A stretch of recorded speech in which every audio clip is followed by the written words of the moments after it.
The entire south of France appears to have been hit by a major blackout. Nothing is working electronically. All the shops are dark. Some remain open because obviously, there's not needed all of them for electricity. But for example, you have to pay for things in cash because none of the computers are working anymore. And all of this is quite unheard of in this century. It's very bizarre. How long it's going to last for, God only knows. I've warned about this for years. It's very obvious that the end of the world will come because of the cyber problems. One of the reasons why I'm a big Jeremy Corbyn fan is he wants to get rid of Trident and all the old-fashioned methods of defence that countries have, and I think he's dead right. If they want to stop humanity existing in the world, it will all happen in cyberspace. Parts of the south of France are completely blacked out. I'm glad to say my little hotel, which is literally 5 minutes from the sea in the car in Antibes, appears to still have electricity. I don't know what the story behind it all is, but it means that I am still able to put together this episode of A Victim Bites Back, which I know you're desperate to see, must put up online, and I know that you are at this very moment in the ether urging me to complete. Wrong again. I get back to my hotel and power has gone here too, so this is completed on battery with outside shots. As you can see, I love this little hotel. As I said, it's only about 5 minutes from the sea, but it's gorgeous in this Sophia Antipolis place, which has been created many years ago from the countryside, including remaining things like rocks that have been here for thousands of years and buildings that have been here hundreds of years that they keep the ruins going.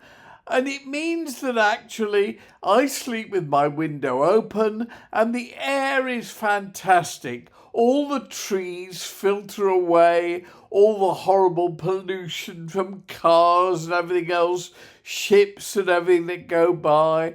And I sleep like a log. I get a fantastic appetite and I thoroughly enjoy being here, swimming in the gorgeous freshwater pool. I don't like swimming in the seawater. I don't like salt on my skin, although funnily enough, I'm an absolute salt addict and I love eating it in my food.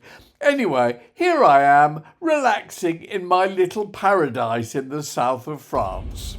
I went to see Mission Impossible: The Final Reckoning, and I have to say it's the silliest film I've seen in ages.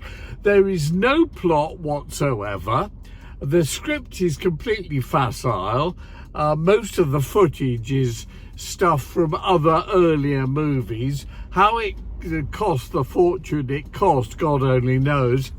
The script has got terrible lines in it, like this could trigger World War III. I think any script containing those words ought to be banned. But having said all that, it's thoroughly entertaining. There are spectacular special effects and stunts going on, which make it well worth watching, even though it goes on for almost 3 hours relentlessly.